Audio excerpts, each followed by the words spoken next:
Olá, todos e todas, boa noite. Meu nome é Walter Belli, que eu sou diretor do Instituto Fome Zero e professor do Instituto de Economia da Unicamp. Nós estamos dando início à 39ª live do Instituto Fome Zero, que está sendo transmitida em conjunto com o Instituto de Economia da Unicamp. Hoje nós vamos falar sobre geopolítica dos alimentos, guerra comercial, barreiras sanitárias e inflação dos alimentos, tendo como convidado ilustre o Marcos Janke, que vai conversar com o nosso colega, membro associado do IFZ, o Altivo de Almeida Cunha. Eu vou falar algumas palavrinhas aqui apresentando o Instituto Fome Zero, porque é importante mostrar o trabalho que nós estamos fazendo. O Instituto foi fundado em 2020, no Dia Mundial da Alimentação, e é uma organização que se propõe a discutir e levantar pautas importantes na área da segurança alimentar e nutricional e combate à fome.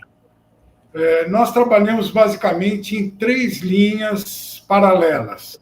Uma primeira linha, que é a criação de um espaço de discussão e debate, como é essa live, sobre os temas de segurança alimentar, nutricional e combate à fome.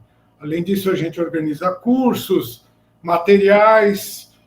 Recentemente, nós publicamos uma cartilha para prefeitos sobre políticas de segurança alimentar. Temos vários cursos na internet, o blog, o clipping informativo Café Coado, que a gente faz com Comida do Amanhã, e outros trabalhos.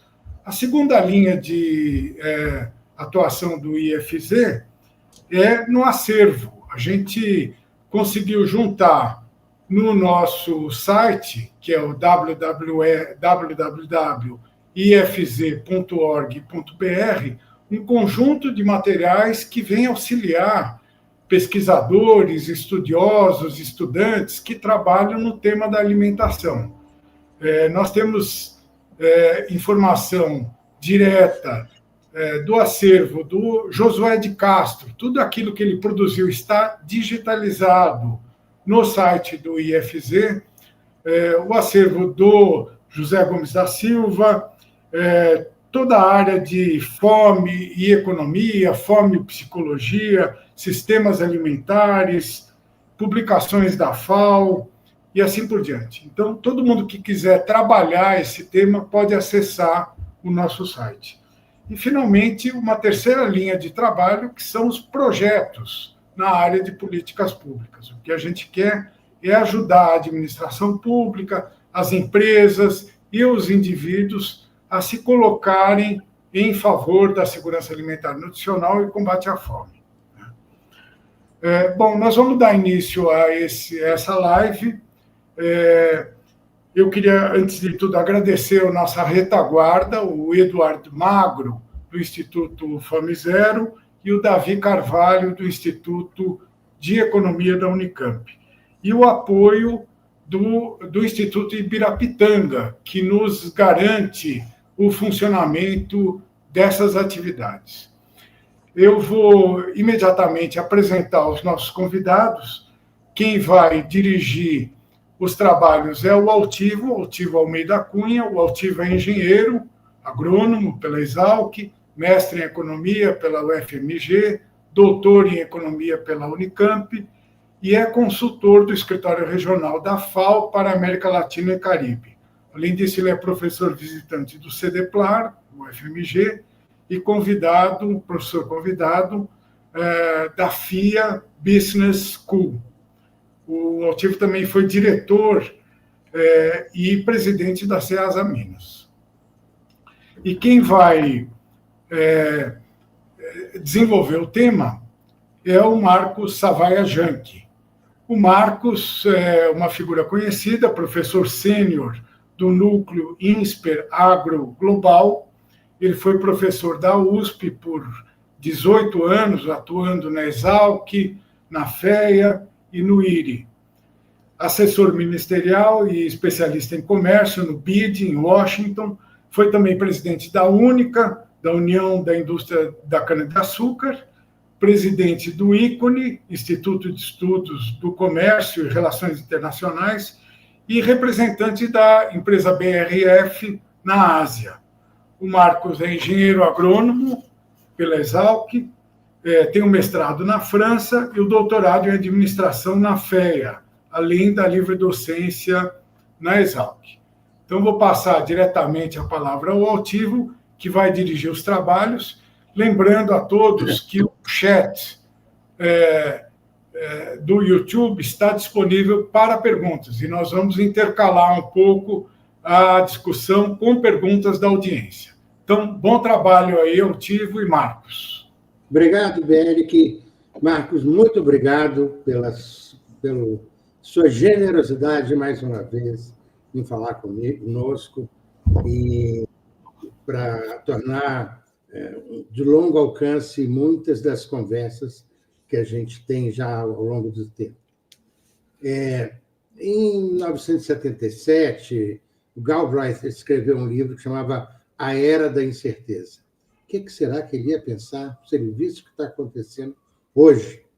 Parece que agora sim nós estamos vivendo uma incerteza em que tudo parece que está de pernas para o ar, principalmente por essa política do governo Trump II ao quebrar as instituições. É isso mesmo? Estão fraturadas as regras do jogo? Como é que, na sua visão, esse movimento norte-americano está afetando o comércio global e, principalmente, os impactos disso para o agro? Bom, boa noite, Altivo, boa noite ao Belic e a todos que estão aqui nos assistindo. É um prazer imenso participar dessa live, que é onde a gente vai tratar do tema da geopolítica, né, das grandes transformações e estabilidades do mundo atual, e relacionar isso com a agricultura, agronegócio, e também com a questão de inflação, que é um tema super importante, né, segurança alimentar, né, a gente sabe que os últimos anos, mesmo antes lá do Trump, foram anos completamente inesperados, né, a gente teve uma pandemia global, a gente está tendo problemas climáticos frequentes, principalmente na forma de eventos extremos que afetam a produção agrícola, a gente tem guerras acontecendo, guerras quentes e guerras frias, né, e realmente um mundo extremamente conturbado, inflação, em alguns casos recessão ou baixo crescimento, né, então realmente o Trump é o que está hoje abalando mais o mundo, né, esse ano é o ano dessas medidas que ele tomou, mas a gente tem que lembrar que desde 2020 a gente tem tido aí grandes volatilidades e incertezas, né? Bom, o Trump de fato entrou, de certa forma, rasgando tudo que os Estados Unidos ajudou a construir nos últimos 70 anos, né? Eu gosto até de falar que o Trump não só afetou todas as instituições que foram criadas no pós-guerra, mas também o que ele está fazendo com essas tarifas, ele também está destruindo 250 anos de teoria do comércio internacional desde 1776, com o livro A Riqueza das Nações, do Adam Smith, né? Um livro seminal que falava exatamente sobre os benefícios do comércio, né? E realmente eu acho que ele está mexendo numa coisa que é muito surpreendente, porque os americanos construíram boa parte da globalização do século XX, né? Desde lá de 45, quando foi criada a ONU, né? Depois o GATT, o Acordo Geral sobre Tarifas de Comércio, em 47, que promoveu uma liberalização enorme do comércio internacional, gerou a famosa globalização, e fora isso também teve a Organização Mundial de Saúde, teve todos os trabalhos que foram feitos no Banco Mundial, né, chamadas instituições de Bretton Woods, né, Banco Mundial, Fundo Monetário, depois o G20, o G7, o G20, quer dizer, e o que a gente vê é o Trump funcionando, de certa forma, ele rompe com essa ordem político-econômica internacional que foi criada e liderada pelos Estados Unidos, né? E, de certa forma, alguns acham que agora a gente caminha para um mundo de novos impérios, né? quando ele falou de anexar o Canadá, o canal do Panamá, a Groenlândia, né? A gente vê que os Estados Unidos se reposiciona, inclusive, em relação à questão geográfica, né? A China já vinha fazendo isso com Taiwan e com vários conflitos no seu entorno. A Rússia invadiu a Ucrânia, né? De certa forma, tentando recuperar o que foi o Império Russo, o que foi a União Soviética. Então, alguns acham que o mundo vai voltar a ser uma ordem multipolar com grandes esferas de influência, né? Como se chama hoje. Eu não sei se vai ser isso ou não. Eu acho que ninguém sabe o que vai ser isso. Mas o que eu sei, e eu acho que a minha visão vai nessa direção, é que o modelo do pós-guerra ruiu, de fato, né? Na verdade, a partir de 2008, a partir da crise financeira de 2008, eu vejo esse momento que as instituições começaram a falhar grosseiramente, porque os anos 90 foram anos de globalização, né? A gente até achava que o mundo era plano, né? Tem aquele famoso livro lá do Thomas Friedman, falando, o mundo é plano. Hoje a gente vê que o mundo não é plano. Nem o planeta. Apesar que há uma certa controvérsia, mas, enfim, mas eu acho que o que a gente vai ter agora é um período prolongado e perigoso de desordem global, né? Substituindo a ordem global. É claro que vai surgir uma nova ordem, como sempre aconteceu lá na história. Nós sempre tivemos impérios ou nações hegemônicas. Essa briga vai acontecer, eu acho que nesse momento, entre os Estados Unidos e a China, mas nesse momento que a gente vê é uma enorme desordem internacional que mexe realmente nos pilares das instituições internacionais. Talvez esse seja um dos grandes problemas hoje, é que não existe capacidade de coordenação internacional em nenhum tema, né?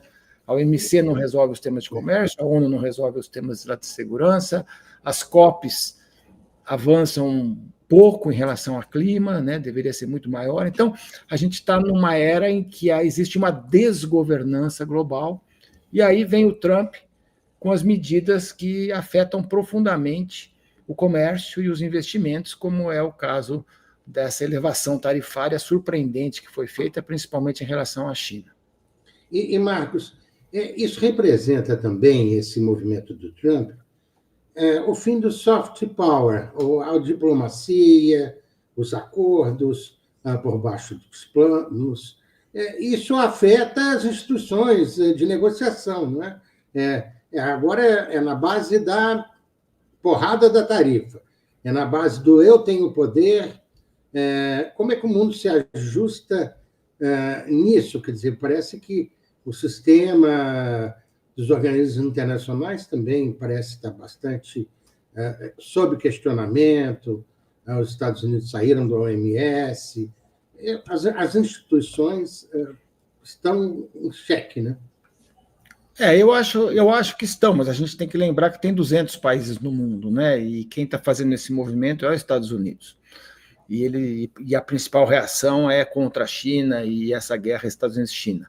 Mas eu acho que o Trump, quer dizer, ele tem uma parte da agenda dele, ele tá avançando de verdade, né? Quer dizer, ele tirou os Estados Unidos de novo do acordo climático, ele está voltando a produzir energia fóssil, né? E não está preocupado com a questão da transição energética, está muito preocupado com as migrações. Então, tem coisas aí que ele está fazendo que fizeram parte da agenda que ele se elegeu, sem dúvida alguma. Agora, a questão das tarifas me parece que foi um tiro no pé, sabe? Porque ele achava que usar... Porque como é que ele funciona, né? Ele não funciona conversando através da ONU, da OMC, que é a Organização Mundial de Comércio, lá do G7 ou do G20, ele não está nem aí com as instituições, né? O que ele faz é uma conversa direta, informal, assimétrica e profundamente transacional, né? Então ele vai lá e conversa com o Putin, ignorando a Europa e a Ucrânia, né?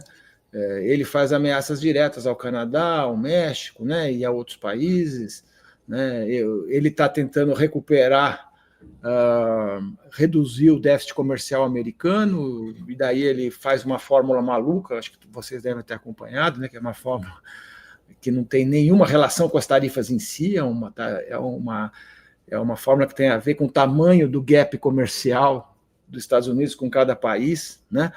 E isso é feito muito em cima de um toma lá da cá, de uma barganha mercantilista. Por isso que eu digo que ele enterra, inclusive, o Adam Smith, porque, bom, Adam Smith, que fez o livro dele, né, que falava sobre o combate ao mercantilismo e os benefícios do comércio, depois David Ricardo, Stuart Mill, grandes economistas analisaram isso lá atrás, mas ele volta a essa barganha mercantilista, toma lá da cá, falando em barganhas, reciprocidades e mesmo blefes, né? Porque o que a gente vê nele é um comportamento de zigue-zague, né?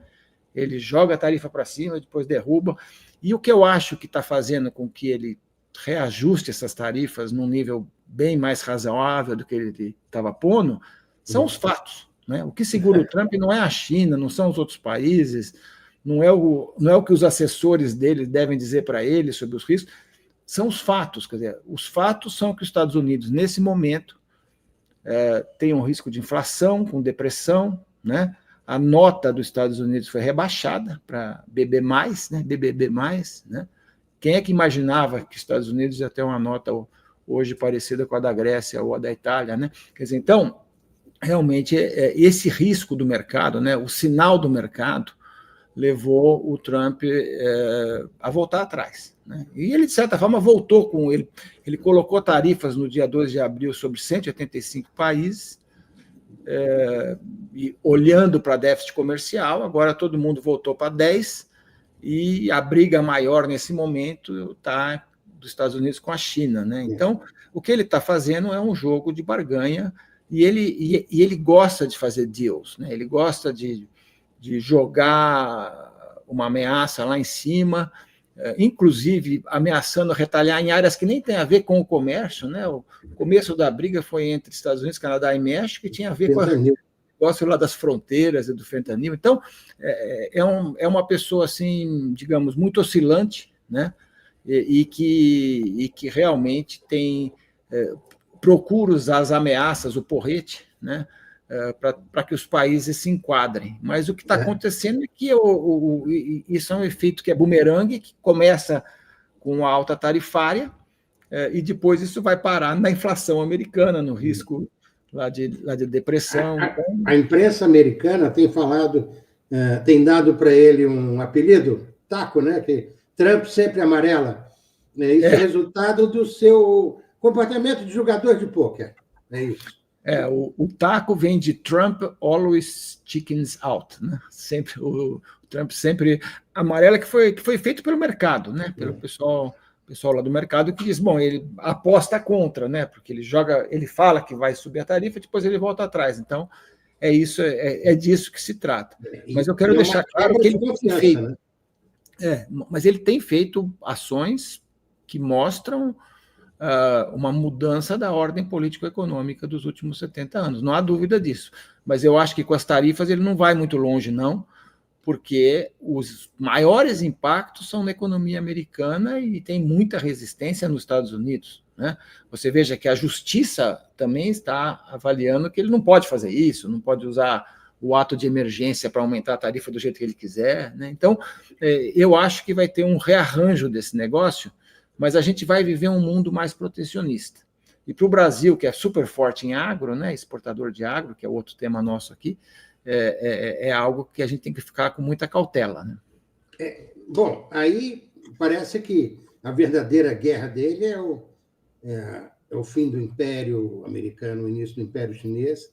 Nós estamos nesse triângulo desamoroso aí, né? Do ponto de vista brasileiro, como é que a gente fica nessa relação, nessa DR que tem entre Estados Unidos e China? O nosso cenário é de risco de pular para o barco da China, ou já estamos no barco da China? Como é que você vê a relação, principalmente na questão de comércio de alimentos e outros bens, nessa relação conturbada Estados Unidos e China? Então, eu acho, Altivo, que Bom, primeiro eu acho que a guerra comercial Estados Unidos-China é muito mais do que comercial, né? É uma guerra hegemônica. Nós estamos vendo um outro país ameaçando os Estados Unidos, assim como os Estados Unidos ameaçou o Reino Unido, assim como Roma ameaçou a Grécia, e etc. Então, eu acho que a gente teve várias transições de nações ao longo da história, e agora a gente está vendo uma transição, e essa transição é comercial, é no comercial que ele pega por causa lá das tarifas, mas é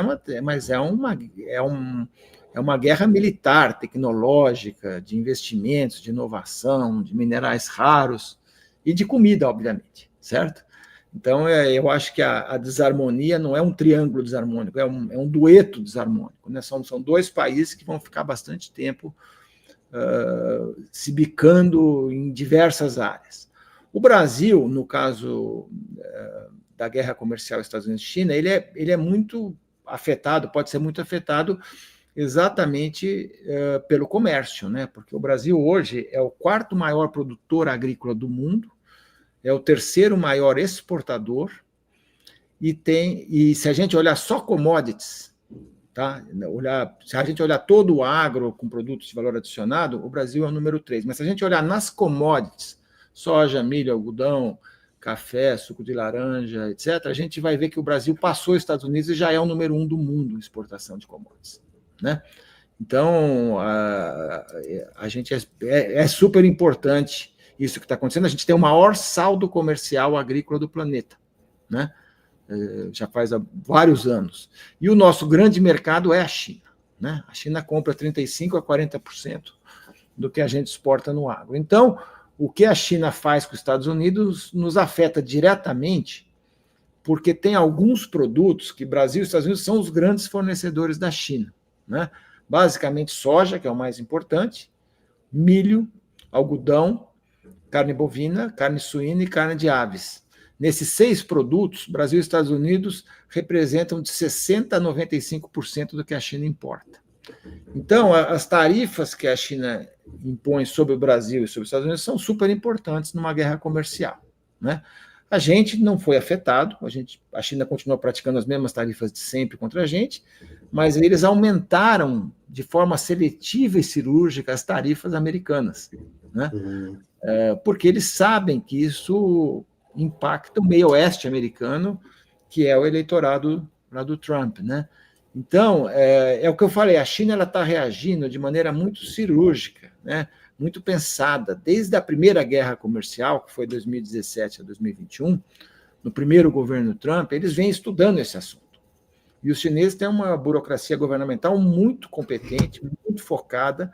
Então, eu vejo as respostas que a China dá, são respostas muito pensadas, olhando o médio e longo prazo, olhando o que impacta, né? Você vê que eles atacam algumas empresas americanas, pega a questão lá dos minerais raros, que eles são grandes supridores, energia renovável, uma série de coisas que eles são importantes e eles estão atuando em áreas específicas, né? Então, de certa forma, para nós interessa muito saber o que vai acontecer com essas tarifas, né?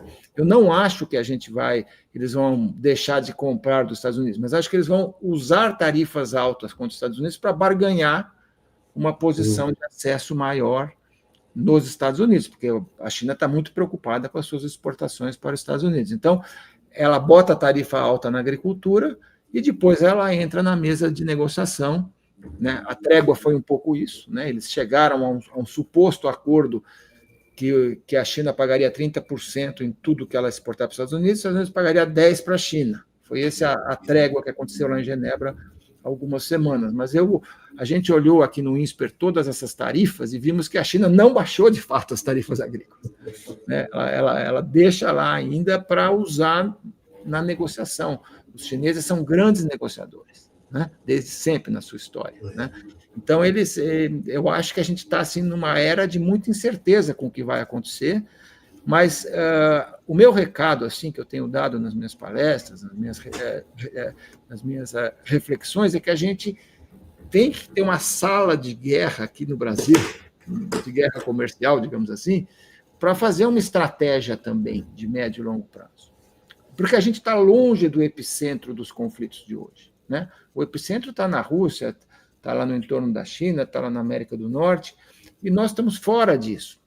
E se a gente ficar quieto, né, eu acho que é uma boa política. sabe? A gente não é hora de ficar tomando partido, não é hora de entrar com bravatas de coisas que a gente não consegue fazer, é hora da gente navegar num mundo multipolar conflitivo, né?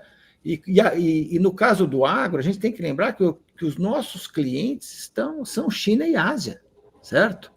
Mas as nossas tecnologias, a maior parte do que veio de fora, com as multinacionais e tal, são americanas e europeias. Então, a gente não pode tomar partido nessa disputa, no meu entendimento, e acho que a gente deve, principalmente, aprender a jogar, quer dizer, se colocar como um fornecedor seguro, confiável, que fornece produtos agrícolas e alimentos para todo mundo, né? Porque a gente tem um papel na segurança alimentar global, né? Então, acho que é isso que se trata, né? A gente preservar esse acesso aos mercados.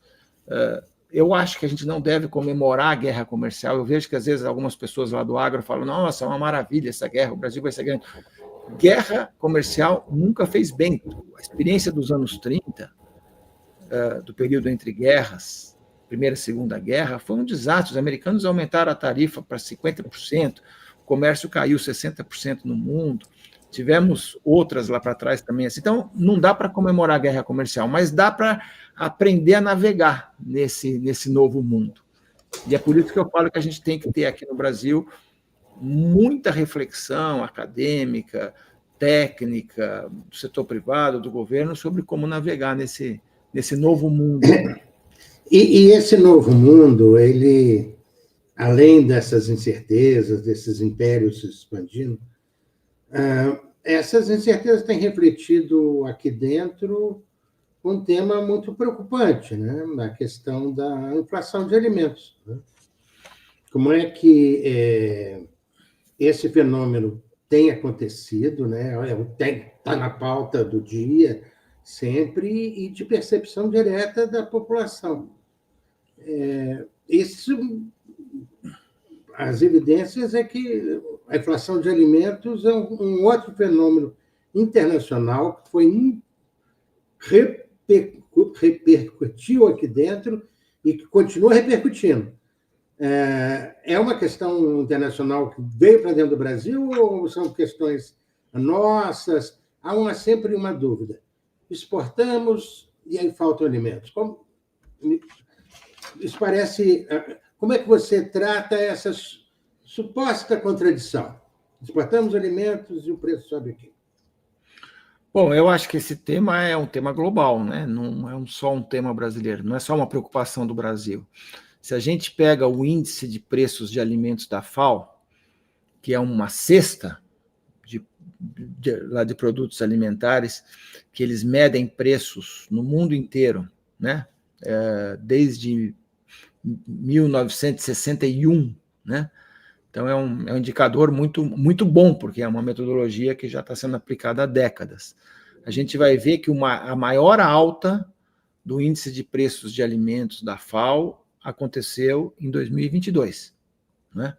Foi justamente naquele momento que você tinha a combinação da pandemia, dos impactos da pandemia e da guerra Ucrânia-Rússia, que, como você sabe, são países exportadores de várias commodities importantes, milho, trigo, óleos vegetais. Isso desde os anos 70, é a maior alta. Desde 61. O nível mais alto foi 2022. Então, essa alta de preços, essa inflação de alimentos, não é um fenômeno brasileiro, é um fenômeno internacional da maior relevância, que tem a ver com Covid, com guerras, com protecionismo, com crises climáticas. Vamos lembrar também que hoje um dos problemas graves do mundo é que a gente tem eventos extremos e problemas climáticos em vários locais, né? Então, 2022 foi um ano de alta, tanto que a reação do produtor brasileiro, aquele momento de alta de preço, foi produzir a maior safra, né? Agora, esse ano a gente vai ter até uma safra maior, mas a gente teve uma reação muito grande. A capacidade de reação da agricultura do Brasil é extraordinária, porque a gente faz 2, 3 safras por ano, então a gente consegue aumentar ao mesmo tempo soja e milho nas mesmas áreas, né? A gente consegue também usar isso de forma muito eficiente na produção de carnes, né? Então, o que a gente viu foi uma capacidade de reação muito rápida aos preços altos, mas os preços altos também levaram ao aumento de custos. Você deve se lembrar que um dos problemas de 2022, na guerra da Ucrânia, foi a questão de fertilizantes, né? E esses custos subiram muito e não caíram tanto. Caíram até depois, né? Mas assim, a gente ainda está falando de preços altos de produtos e de insumos, né? Então, o que a gente acaba vendo aí é esse impacto sobre o mundo e sobre o Brasil, né? Qual é o problema maior do Brasil? O maior problema do Brasil é exatamente o que o Instituto Fome Zero trata, que é o problema de pobreza e de desigualdade, né? Porque o Brasil é o maior superávit comercial agrícola do planeta. Não falta produto no Brasil. O Brasil, ao contrário, ele tem um excedente de produto que nenhum país tem por ter o maior superávit comercial. O que falta no Brasil é renda, né? E esses problemas de renda, que inclusive também foram agravados no Brasil e no mundo por conta da pandemia, dos problemas climáticos, etc., né? Esses problemas acabaram aumentando os problemas de fome no mundo e aqui no Brasil gerando inflação de alimentos, né? Então é um fato. Agora, como é que a gente resolve isso, né, Altivo? Acho que é isso que você quer saber. Essa né? É a questão. Políticas. Eu e toda a torcida do Galo. Eu não sou especializado nisso, eu acho que o Instituto Fome Zero faz isso há muito mais tempo e tem muito mais reflexões, mas eu acho que, vamos dizer, de um lado, obviamente, seria reduzir pobreza e desigualdade, mas isso não é tarefa fácil nem rápida, né? Mas essa seria a melhor solução para você ter consumo interno aumentando, etc., né? A outra, e eu acho que tem um ponto aqui que é super importante, é que preço alto, quando tem preço alto, né? Preço alto é a melhor solução para preço alto, entendeu? Quer dizer, essa é uma frase que eu ouvi de um outro analista importante, falou, a melhor solução que existe para preço alto é preço alto, ou seja, o preço alto leva o produtor a produzir mais, que foi o que aconteceu em 22, 23, e aí os preços caem, né? Certo? Agora, o que a gente viu de 22, 23 para frente é que apesar dos preços internacionais de commodities terem caído, porque 22 foi o pico, depois caiu, a inflação de alimentos continuou acontecendo, né? E continua acontecendo por quê? Porque você teve desajustes nas cadeias de suprimento, né? Você tem produtos que são non-tradables, ou seja, não são transacionáveis, e esses podem ter aumentos de preço. Você teve problemas climáticos, por exemplo, esse problema recente do café, né, tem a ver com problemas climáticos que a gente teve, com secas, com geadas, né?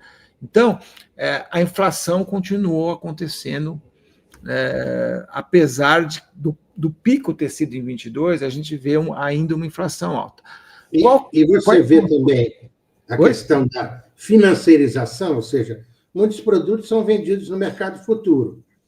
Ou seja, ele transmite esse preço para o futuro e impede a queda agora. Você vê um peso nisso ou acha não, que... Não, eu acho que não. Eu acho que isso não. Eu acho que a comercialização, o hedge, a fixação de preço é uma coisa super útil, porque ela permite que você consiga fazer essa comercialização de uma maneira muito mais eficiente, olhando o médio e longo prazo, isso estimula a produção, etc. O que eu acho que a gente tem que fazer vamos dizer, as políticas boas, né?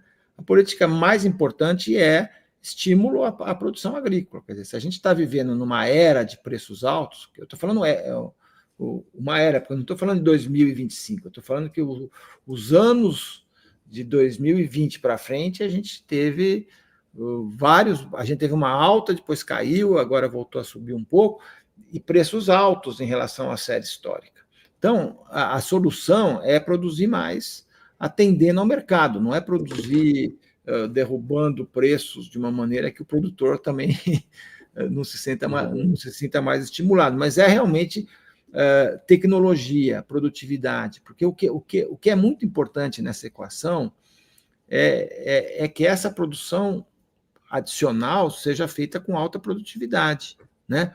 O que vai, obviamente, economizar recursos naturais e vai ser muito mais eficiente do que com baixa produtividade. Então, aumentar a produção agrícola, inovação, aí entra crédito, financiamento, seguro rural. Aqui no Brasil tem um tema super importante quando se fala de inflação de alimentos, que é os problemas de logística, né? A logística de trens, por exemplo, que está funcionando hoje, né? Nós já estamos transportando soja, açúcar, celulose, milho, mais em trens do que em caminhões na longa distância, né? Mas é uma logística de exportação, né? Ela tira os produtos do Centro-Oeste, joga nos portos do Arco do Norte e joga aqui para Santos e vai para a China, né? Então, você imagina, quer dizer, os grãos saem de 2.000 quilômetros do porto, né? Descem para os portos e atravessam o mundo para alimentar, soja e milho para alimentar suínos e aves na China. Então, esse problema da logística é uma questão importante, principalmente a logística doméstica, né? Por quê? Porque a gente focou a logística na exportação. Então, aqui eu acho que tem uma questão importante, tanto de modais de transporte, como um outro problema seríssimo. A gente não tem armazenagem hoje suficiente, principalmente no Centro-Oeste. Então, cada vez que dá uma super safra, como a desse ano, de novo, que vai ser uma safra recorde de soja e milho, não tem como armazenar e distribuir isso melhor ao longo do ano, entendeu? Então, eu acho que é por aí, eu acho que é estimular a produção, reduzir custos de infraestrutura, reduzir impostos, eventualmente, fazer políticas de transferência de renda. Essas coisas todas são, na verdade, pacotes que eu entendo que são positivos, né? Agora, você tocou um ponto muito interessante que realmente não havia pensado. O investimento em infraestrutura de transporte, ele está fazendo só de ponta a ponta, ele não está servindo como elemento de desenvolvimento do interior do país, né? Não se utilizou. Você tem sempre essa questão de frete de retorno, ou seja, você criar, interiorizar, através disso, não só a questão da exportação, mas e principalmente aí se vê o déficit que já é falado há muito tempo, que é essa déficit de armazenagem, né? Que é uma consequência séria.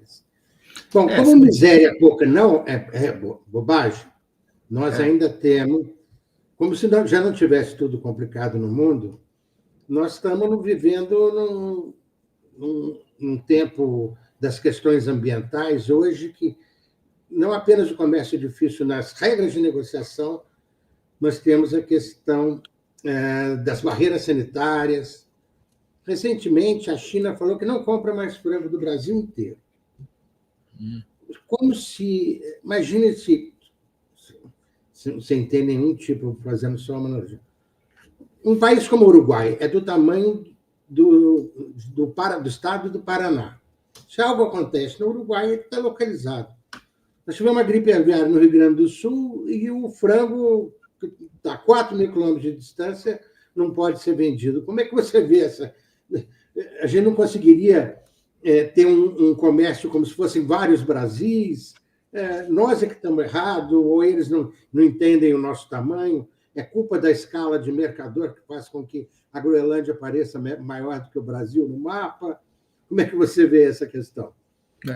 Deixa eu só fechar a questão anterior sobre a inflação, porque acho que a gente também deveria salientar as políticas que eu acho que não ajudam, né? Eu acho, por exemplo, que controle de preços, né, como a gente fez algumas vezes na nossa história, por causa de inflação, né, vamos lembrar dos tempos do Funaro e coisas desse tipo, e dos tempos lá do Sarney, fiscal. Eu acho que isso é um desastre, né, porque gera ilegalidade, desabastecimento, gera mais inflação no futuro, etc. E também acho que não faz sentido impor barreiras ao comércio, né, porque muita gente fala, vamos represar, né? E aí os preços caem. Só que os preços podem cair até momentaneamente, mas depois eles voltam a subir pelo desestímulo à produção, né? E é o que aconteceu lá na Argentina. A Argentina tem uma terra maravilhosa, das melhores do mundo, assim como a Ucrânia, Mas eles tiveram, ao colocarem retenções, né, impostos sobre a exportação, eles perderam share no mundo, em vários mercados, e o Brasil, em parte, cresceu porque a Argentina teve muitas dificuldades para conseguir produzir, né? Então, eu acho que a solução jamais deve ser menos produção, né? Quando você tem inflação de alimentos, você tem que produzir mais. Se você taxa, se você controla preço, você vai produzir menos. Então, você está jogando o problema para frente de maneira calamitosa, né? Então, eu realmente acho que o que tem que ser feito é uma política coerente de crédito, de financiamento, de seguro, de inovação, né? Essas coisas que tornaram o agro brasileiro competitivo, e que agora, numa época turbulenta, tem que ser pensado com mais cuidado. Agora, você perguntou sobre as barreiras sanitárias. Fazendo palavra. É excelente você colocar isso, porque muitas vezes tem pessoas que falam, preciso controlar preços. Olha, controlar preços é armazenar água nos corredores de macarrão, né? A água sai por todo lado, não resolve, piora, né? Essa tentação do controle, ela tem que ser evitada pela própria experiência brasileira, pela experiência da Argentina. Mas vamos lá. As barreiras sanitárias, eu acho que a gripe aviária, na verdade, é mais um caso de barreira não tarifária, usada de forma muito arbitrária, né?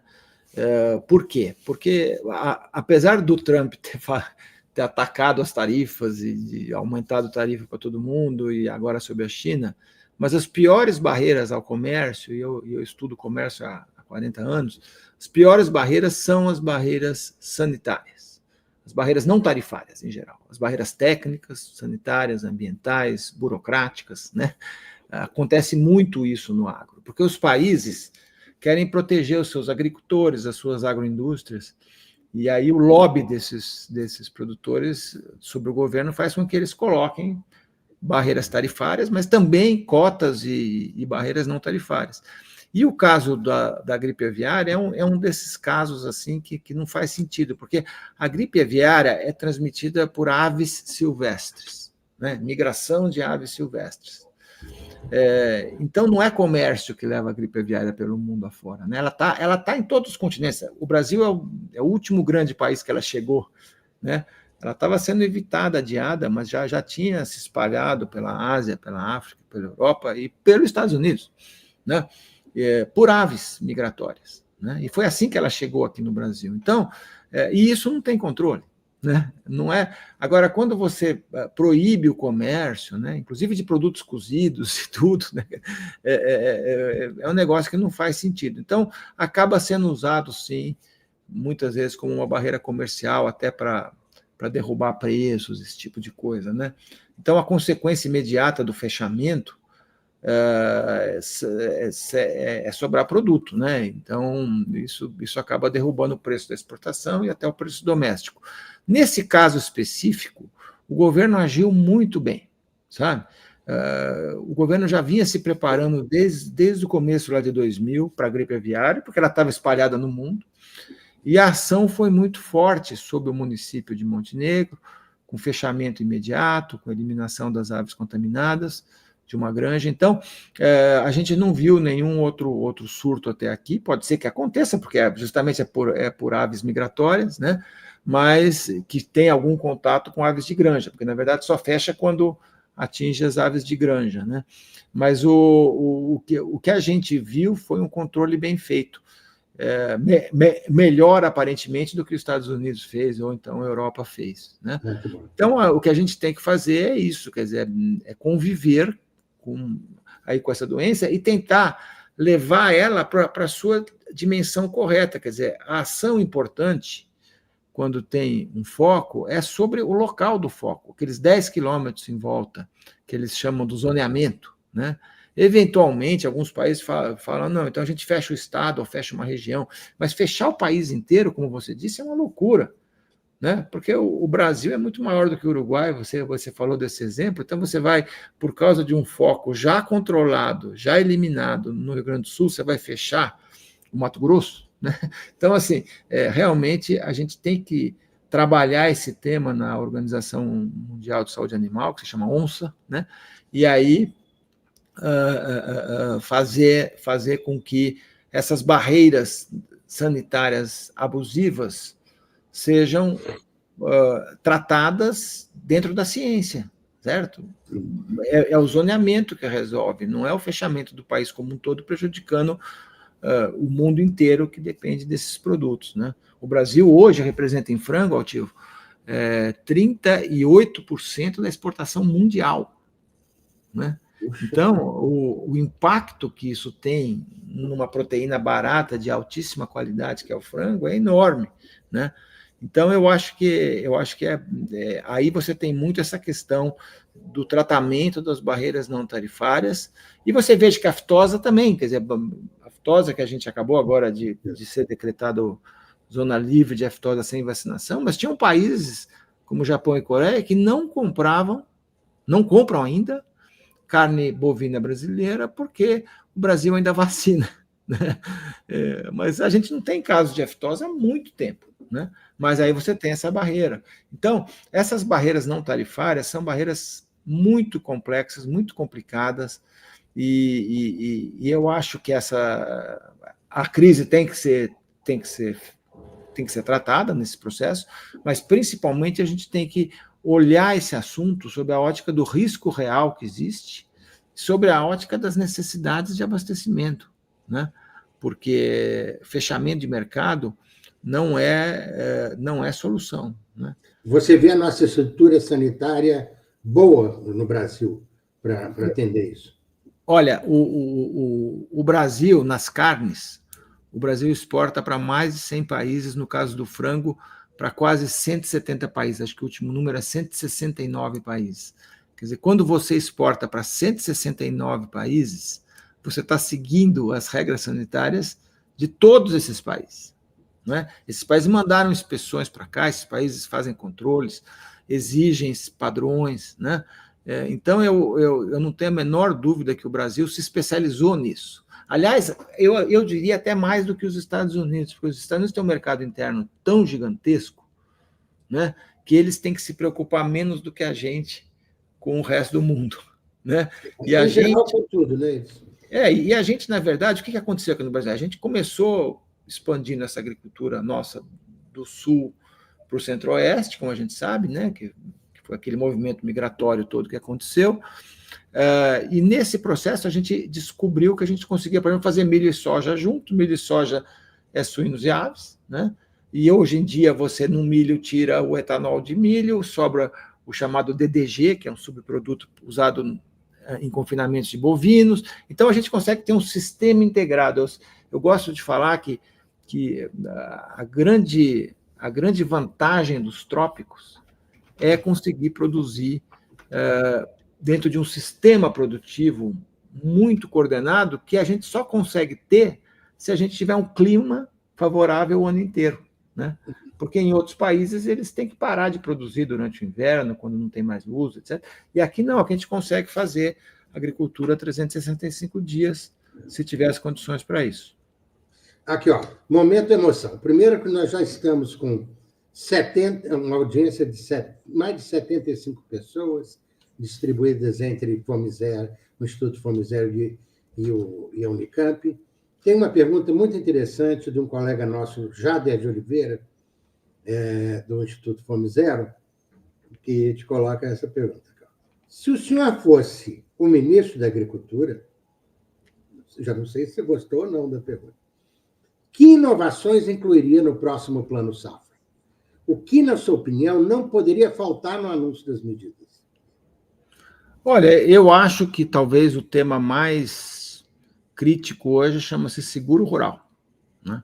Porque a gente, com esses eventos extremos, esses problemas, e o Rio Grande do Sul é um caso dramático, né? Porque já são 3, 4 anos de dificuldades da enchente, da seca, da tal, esse ano de novo seca.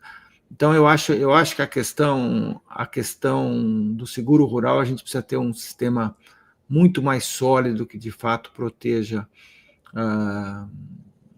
essas quebras de safra, que muitas vezes atingem pequenos produtores, né? Então, acho que é um tema super importante esse. Acho que o tema da infraestrutura, que eu falei antes, é super importante. Eu acho que a gente deveria realmente concentrar. Eu acho que a gente está avançando nessas estruturas desses trens, que eu acompanho de muito perto esse assunto lá das ferrovias. É uma revolução que está acontecendo já, né? A gente está tendo muito investimento em ferrovia, mas isso aconteceu muito tarde, né? Porque o pessoal foi lá para o Centro-Oeste nos anos 70, e só agora que a ferrovia está chegando, de fato, no Mato Grosso, Goiás, né? Então, eu acho que infraestrutura, tanto de modais como de armazéns, é um tema importante, né? E acho também que a gente tem que estar sempre buscando inovações que permitam que a gente produza mais usando menos recursos, né? Então, toda essa questão, essa discussão sobre a Embrapa, sobre o papel do setor privado, a questão de autorização, de tecnologia, né? Eu acho que são coisas super importantes para que a gente continue num ciclo de crescimento de produtividade que marcou a nossa história, né? Também acho que o tema de segurança jurídica, mas isso não é tema de plano safra, isso é um problema brasileiro, né? De que muitas coisas são feitas, mas não garantem segurança jurídica. Mas eu diria seguro, infraestrutura, né? Acho que esses são temas super importantes. E também assim, coisas que permitam que você reduza a desigualdade dos produtores. Também. Porque a gente falou da desigualdade dos consumidores, que gera problema de fome, né?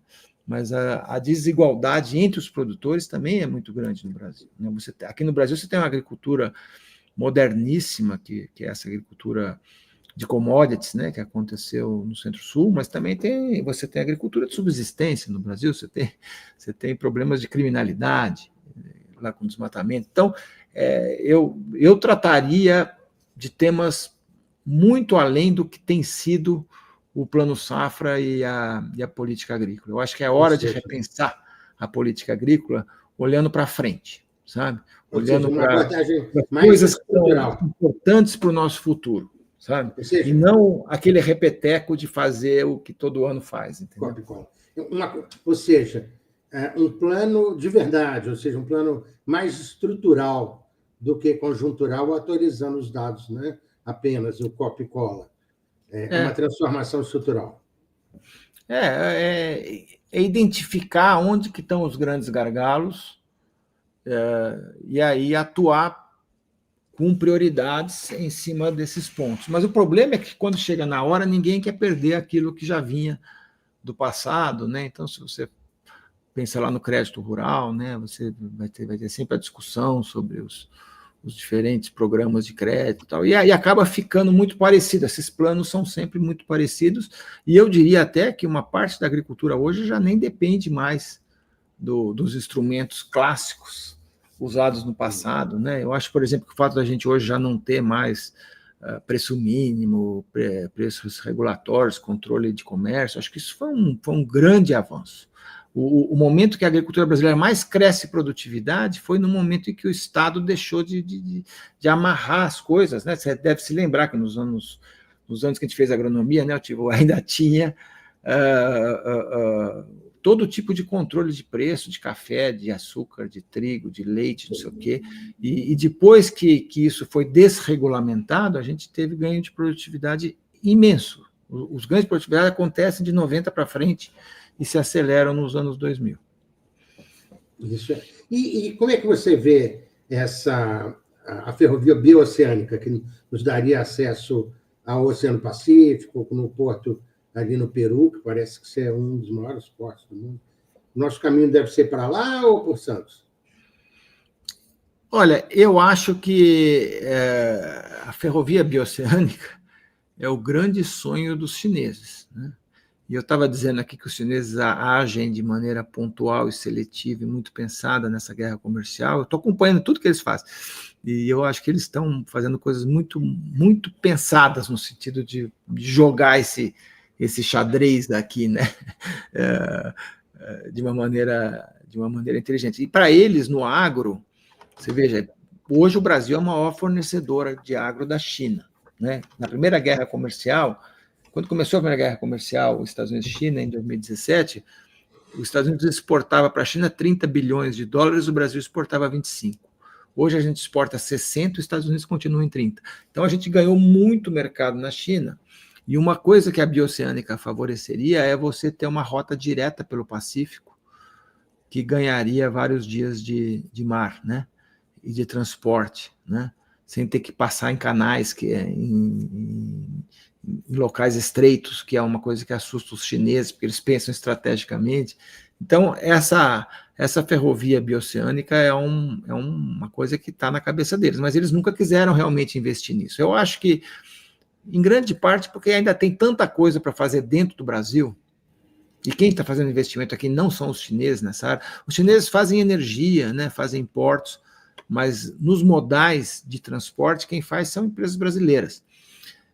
E essas empresas estão fazendo investimentos dentro do Brasil que são absolutamente necessários para escoamento de safra. Então, você pensar que a bioceânica, uma ferrovia bioceânica, ou até uma estrada bioceânica, tem que passar em 4 países, tem que enfrentar as burocracias diferentes desses países todos, eu acho que ainda continua sendo uma miragem, mas é uma miragem que vai se aproximando. Por quê? Porque as relações com a Ásia só vão crescer.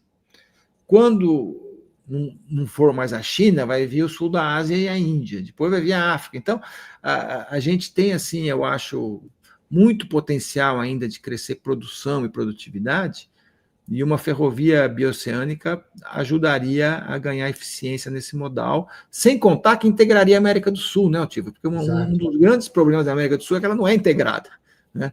Então, eu acho que é interessante. Aquele porto que acaba de ser inaugurado, feito pelos chineses lá no Peru, né, é um porto enorme que vai, talvez, ser um dos faróis para que essas coisas andem, né?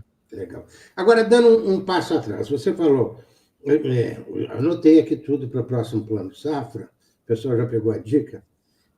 Você colocou a nossa deficiência de armazenagem, e hoje o Brasil é um país que não tem formação de estoque estratégico, nem para uma situação de emergência. Como é que você vê essa posição, a formação? Não estou falando da formação daqueles estoques estratégicos que eram perdidos na década de 80. Como é que você vê a necessidade, a oportunidade e a metodologia de formação de estoques como uma garantia de estabilização de preço de alimentos? Eu acho que é muito difícil, sabe? Porque o que a gente aprendeu é que esses estoques muitas vezes não são bem geridos, né? Então geram problemas de corrupção, de ineficiência. Vários países no mundo reduziram seus estoques estratégicos, né? Você deve se lembrar que lá atrás os Estados Unidos, no tempo da política agrícola da Commodity Credit Corporation, eles tinham estoques enormes, os europeus também, a China também, e você vê que está todo mundo trabalhando hoje muito mais justo, né, do que antes. Então, eu não acho que existe um movimento de formar estoques públicos grandes. O que deveria existir, no meu entendimento, é um estímulo para que houvesse estoques privados, né, porque é a mesma discussão que você tem, que você toca tão bem na questão do papel das centrais de abastecimento, né? Eu acho que aí também é uma coisa bastante parecida, quer dizer, como é que a gente consegue trazer capital, investimento, numa atividade de armazenagem, que é uma atividade que não consegue se viabilizar com uma taxa de juros do nível que está hoje, certo? Ninguém vai botar dinheiro nisso com a taxa de juros nesse nível, mas se você tivesse capital de longo prazo, investidores estratégicos, que estão olhando isso sob a ótica global, né? O Brasil é cada vez mais importante na exportação, no saldo comercial, então você poderia pensar estoques feitos pelo setor privado e geridos com competência que pudessem ter uma viabilidade econômica. Tá? Eu não sou especialista nisso e tal, mas eu acho que é por aí, sabe?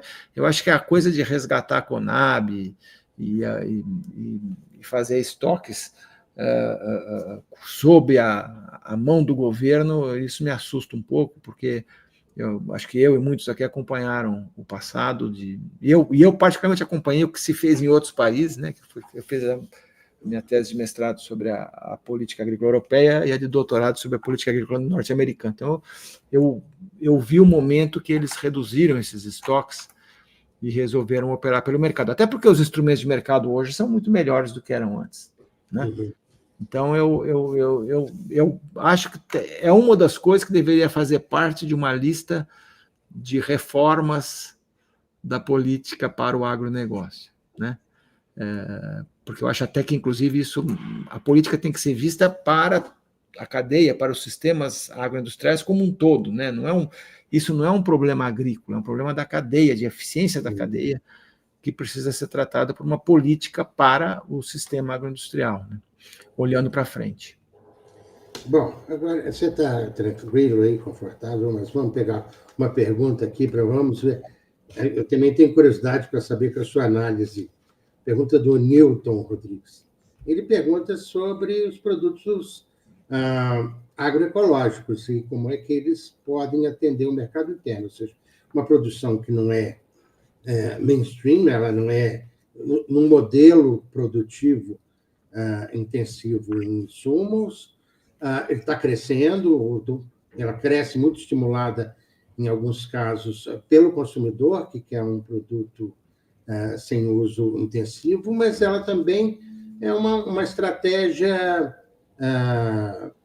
produtiva que pode ser alguma solução para a produção local. Como é que você vê a possibilidade desses sistemas agroecológicos como alternativa de abastecimento no Brasil? Não, eu acho que é para onde ruma a agricultura como um todo, sabe? Não só nos produtos, eventualmente pequena produção, feitos de forma orgânica ou de forma usando menos insumos, que talvez seja o que as pessoas pensam numa primeira olhada, mas eu acho que, de maneira geral, isso é uma demanda para toda a cadeia, sobre toda a cadeia.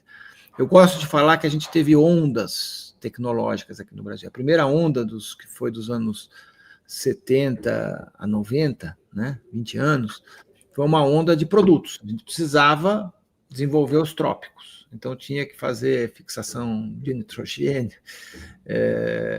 para a questão lá da soja, né, que deu tão certo. Depois veio lá a questão lá do plantio direto, depois veio o milho, depois veio o algodão, a segunda safra, uma série de coisas, e com isso vieram também os insumos e as máquinas, os equipamentos, foi isso. Depois a segunda fase, que é dos anos 90 até agora 2010, por aí, é uma fase de processos. A gente, né, quando consegue melhorar, integrar sistemas, né? Lá no começo era soja e boi, depois avançou para sistemas integrados de alimentos, bebidas, energia, fibras, florestas plantadas. Você vê tudo isso, né? Você vai lá no Centro-Oeste, você vê uma região fazendo um monte de coisa ao mesmo tempo. E agora, de 2010 para frente, veio uma pressão enorme na questão do meio ambiente e do clima, né? Então, eu vejo hoje essas transformações acontecendo em todos os níveis. Por exemplo, o crescimento de bioinsumos, né? De biopesticidas, de produtos biológicos, o crescimento de biofertilizantes, né? As tecnologias de aplicação localizada, de nutrição adequada e precisa, né? Quando você usa menos pesticida, porque você tem uma máquina que consegue aplicar o que é necessário de maneira diferenciada, né? Você não está mais falando de alqueire, você está falando de metro quadrado, né? Então, essas coisas estão acontecendo, né? Você tem um crescimento desses produtos muito forte. Você veja que os biofertilizantes, o pessoal foi procurá-los, muita gente entrou nisso depois da guerra Ucrânia-Rússia, que o preço do fertilizante químico subiu muito e as pessoas foram buscar coisas que são saídas biológicas, né? Quer dizer, você pode produzir produtos não só com química, mas também com biologia, né?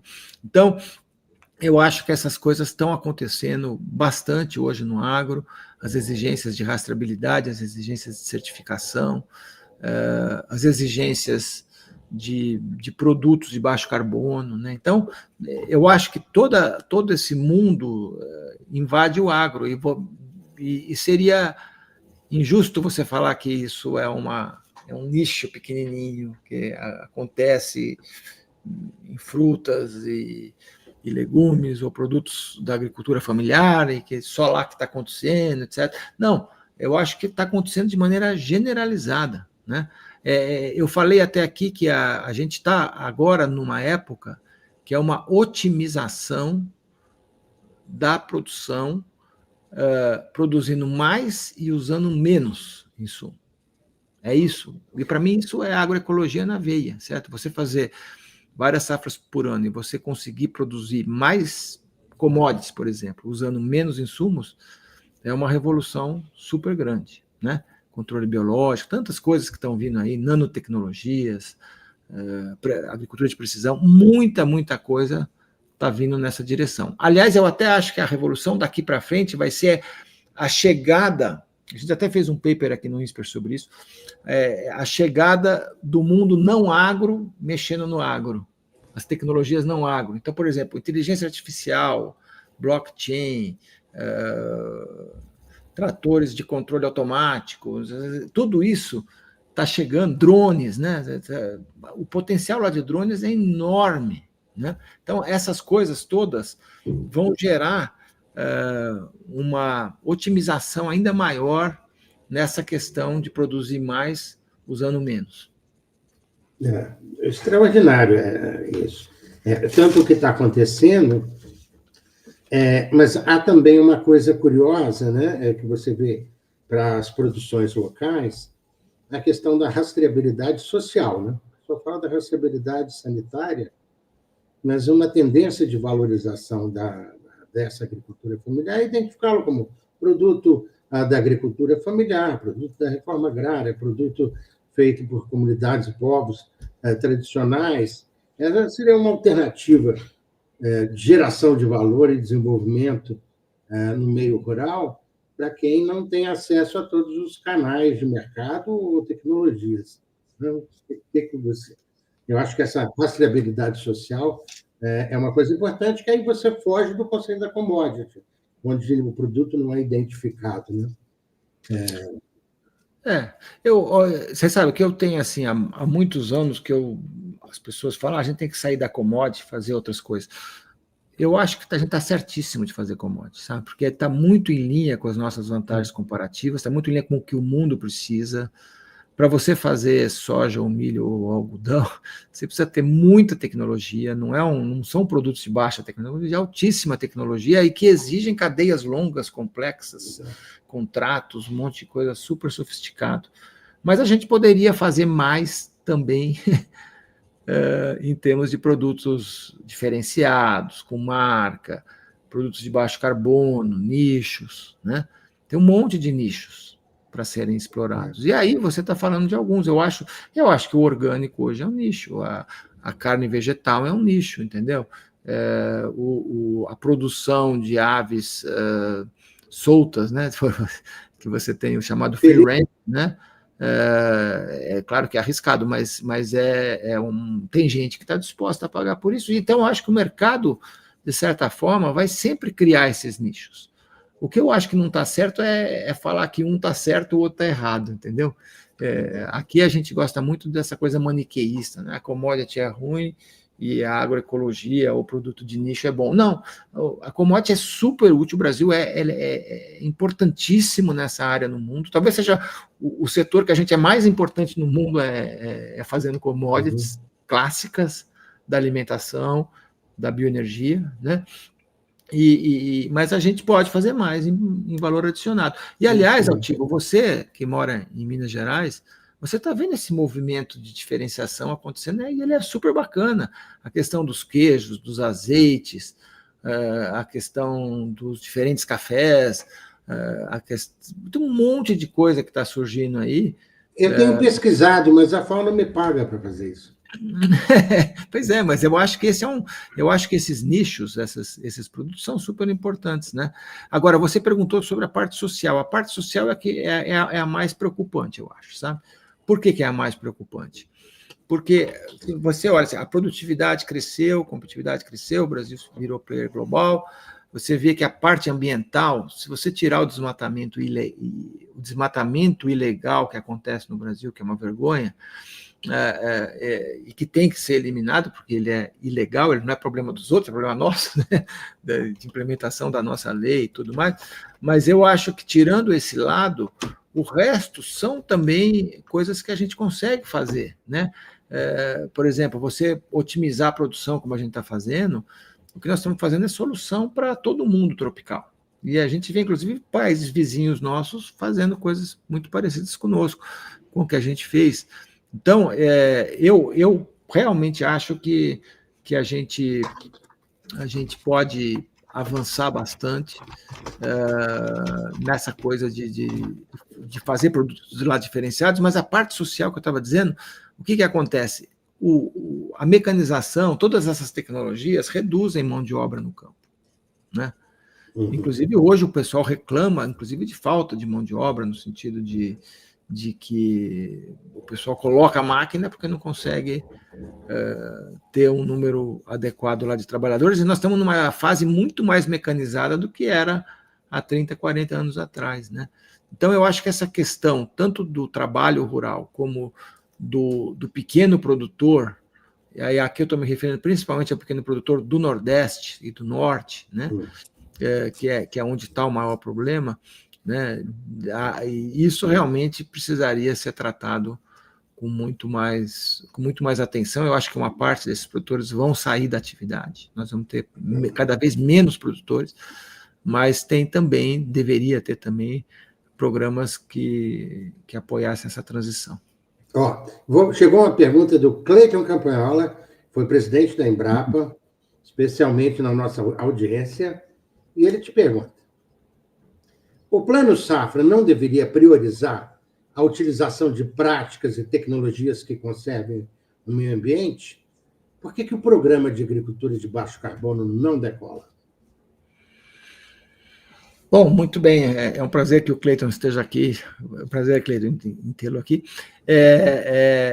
Eu acho que talvez eu tenha falado sobre crédito, seguro, essas coisas, e dado a impressão que as outras coisas também não são relevantes. Eu acho que esse esverdeamento da política agrícola, no sentido de você utilizar práticas e tecnologias conservacionistas, que usam menos recursos, é o que eu falei sobre essa otimização, que é produzir mais com menos. Eu acho que isso deveria estar fortemente presente na política agrícola, né? E eu sei que esse movimento está sendo feito, mas ele tem sido insuficiente, né? Então, o plano de agricultura de baixo carbono, o plano ABC, e agora ABC+, é uma maneira de você acelerar essas coisas, né? E eu acho que é uma maneira super interessante, né? Por exemplo, o governo hoje tem esse programa de recuperação de pastagens degradadas, por exemplo. A gente tem que lembrar que o Brasil tem 80 milhões de hectares agrícolas e 160 milhões de hectares de pasto. E é nos pastos que a gente encontra ainda bolsões de baixa produtividade, né? E mesmo a produtividade geral podia ser muito maior. Ela está crescendo, tá? Eu quero deixar claro isso. Eu acho que a gente está na década da pecuária, eu tenho falado isso em muitos lugares. Acho que a gente vai ver um movimento muito forte de intensificação da produção na pecuária, mas tem que ser na linha que o Cleiton coloca, que é você tratar isso sob a ótica de otimização, que é produzir mais usando os recursos de forma muito mais inteligente, e para isso o programa ABC é super importante, né? E deveria ganhar mais espaço, né? Por exemplo, o governo chegou a fazer uma taxa de juros, acho que 1 ponto percentual mais baixo, se as pessoas provassem que estão usando tecnologias, mas isso ainda é muito difícil de medir, muito difícil de implementar. Então, eu acho que o programa de agricultura de baixo carbono é um programa de sucesso, mas ele ainda é pequeno e poderia trabalhar muito mais essa questão que ele coloca das práticas e tecnologias conservacionistas. Muito bem. Marcos, nós já estamos explorando você demais, então a gente vai explorar só mais um pouquinho. Primeiro, fazer aqui. Já fizeram perguntas, não vai dar para encaminhar todas, Alfredo Leal, Newton Rodrigues, Carlos Espínola, Jonas José Santos, Maurílio Santos, o nosso público está atento. E seria um prazer imenso a gente continuar aqui, ou nos melhores botecos da cidade. Mas, por espaço, eu queria que você contasse para mim o seguinte: se fosse para ter um resultado nessa COP, que vai haver em Belém, um ou dois, o que você te deixaria feliz, o que você acha que a gente pode conquistar nesse evento que tem uma magnitude importantíssima? Né? Eu acho que a gente tem nessa COP, né, o tema do uso da terra vai ser o grande tema, porque a COP está lá na Amazônia, e a gente conhece bem as questões da Amazônia. Eu acho que esse é o grande tema que vai marcar essa COP. É bem verdade que eu gostaria que o tema da transição energética continuasse forte, porque é lá que está o grande problema, né? A maior parte das emissões globais estão ligadas a combustíveis fósseis, né? Nós tivemos COPs lá nos países árabes e não se avançou-se pouquível, e a gente tem soluções nessa área. Você esteve presente lá, né? Eu estive presente nas COPs todas, em várias COPs, né? E fui também na COP lá no Egito, né? Então, mas eu acho assim, acho que um dos temas interessantes nessa ótica da transição energética é a gente colocar o tema de biocombustíveis e biomassa em pauta. Eu acho que esse é um tema que o Brasil trabalha há muito tempo, quando nem se falava em clima, né? A gente fez os nossos biocombustíveis nos anos 70, por causa de alta do preço do petróleo, que nós éramos importadores, e aconteceu lá o programa, e depois tem carro flex, carro álcool, uma série de coisas. Então, eu acho que esse é um tema que vale a pena ser colocado pelo Brasil, até pela importância dos nossos programas de biomassa e biocombustíveis. E aqui eu vou muito além de etanol e biodiesel, tá? Eu acho que tem o diesel hidrotratado, o HVO, você tem o biometano, você tem o biohidrogênio, você tem bioeletricidade, né, que já existe, que pode ser melhor. Então, você tem um monte de coisas, né? A matriz energética brasileira é 50%, quase 50% uma matriz limpa. Então, limpa e renovável. A do mundo é 85% fóssil e só 15% renovável. Então, a gente tem aqui um case nessa área. Agora, tem também um case que eu acho que é essa chamada agricultura sustentável, né? E eu acho que isso daí tem a ver com o uso da terra, né? E o mundo vê o Brasil, sob a ótica de uso da terra, pelo lado ruim, que é o desmatamento ilegal que eu já falei, né? E isso realmente a gente tem que responder essas coisas, mas explicar essas coisas. Mas eu acho que se a gente fosse olhar pelo lado construtivo de que envolve a agricultura, eu diria que é a gente abordar com muita maestria o tema de segurança alimentar global com agricultura sustentável. E aí eu acho que o foco tem que ser, obviamente a gente tem que trazer o nosso case, mas tem que ser o dilema da África e do sul da Ásia de alimentação, né? Porque você sabe que metade das pessoas que vão nascer no mundo nos próximos 70 anos vão nascer na África e na Ásia, né? No sul da Ásia e na África são as regiões onde a população mais cresce e aonde a produção ainda é uma produção muito primitiva, né? Quando você compara os índices de produtividade, você vê que é uma calamidade. Então, eu acho que esse tema é um soft power altivo, sabe? Um soft power que o Brasil teria de abraçar com mais força esses países do mundo tropical e conseguir trazer soluções de agricultura competitiva e sustentável, né, porque tem que ser as duas coisas, para o mundo tropical. Acho que esse deveria ser uma das nossas missões. E a outra é biocombustíveis. Né? Excelente. Excelente. Bom, Marcos, então, uma maravilha esse papo. Nós já te exploramos demais, e nosso interesse era continuar te explorando, porque foi maravilhoso. Eu vou chamar o Bellic aqui para participar das nossas palavras finais. Bellic, como é que foi a audiência aí nos nossos canais? Tivemos uma audiência bem qualificada aí, norte ao sul do Brasil, gente do México, gente de Santiago, gente da Argentina. Então, eu acho que foi uma verdadeira aula. Tá certo que não deu nem para arranhar o tema que nós colocamos de uma forma bem pretensiosa, né, de discutir a geopolítica, mas o Marcos nos ajudou bastante. Acho que foi muito frutífero esse encontro.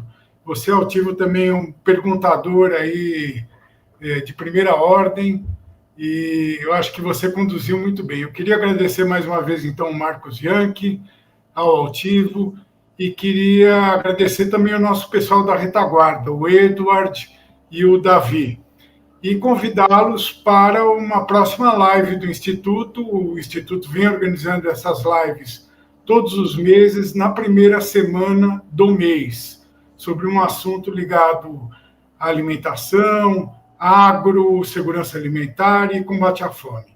Então, boa noite a todos e muito obrigado pela audiência. Até logo. Obrigado, Marcos. Eu te devo um vinho, então. Obrigado. Obrigado a vocês todos, sempre à disposição.